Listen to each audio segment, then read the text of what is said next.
அதான் உங்களுக்கு வாக்குத்தத்தம். நீங்கள் வேண்டிக் கொள்ளுகிறது உங்களுக்கு அருளப்படும் என்று ஆண்டவர் சொல்றார். அப்ப நீங்க வேண்டிக் கொள்ளணும், கேட்கணும்.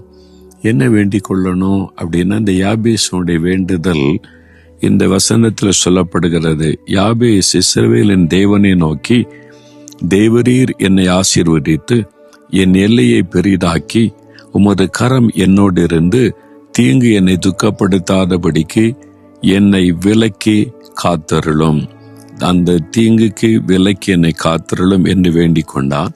அவன் வேண்டிக் கொண்டதை கர்த்தர் அவனுக்கு அருளி செய்தார்.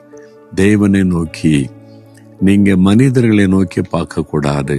இவங்க உதவி செய்வாங்களா, அவங்க உதவி செய்வாங்களா, இந்த தேவைக்கு அவங்கள்ட்ட போகலாமா.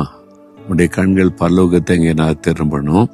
4 காரியம். ஆண்டவரே என்னை ஆசீர்வதியும், என் எல்லைகளை விஸ்தாரமாக்கும், உம்முடைய கரம் என் கூட இருக்கணும், தீங்கு என்னை துக்கப்படுத்தாதபடி அதற்கு விலைக்கு காத்துக்கொள்ளும்.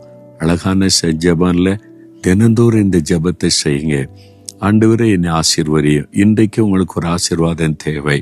உடைய வேலையில, அல்ல நீ படித்து கொண்டு இருந்த படிப்புல, உங்க பிசினஸ்ல, உங்களுடைய ஊழியத்துல, உங்களுடைய குடும்பத்துக்குள்ள ஆவிக்குரிய ஆசீர்வாதம் தேவை, உலக ஆசீர்வாதம் தேவை, ஆரோக்கியம் தேவை. என்ன ஆசீர்வாதமோ ஆண்டவர் அருளி செய்வார். என்னை ஆசீர்வதியும்னு கேள்.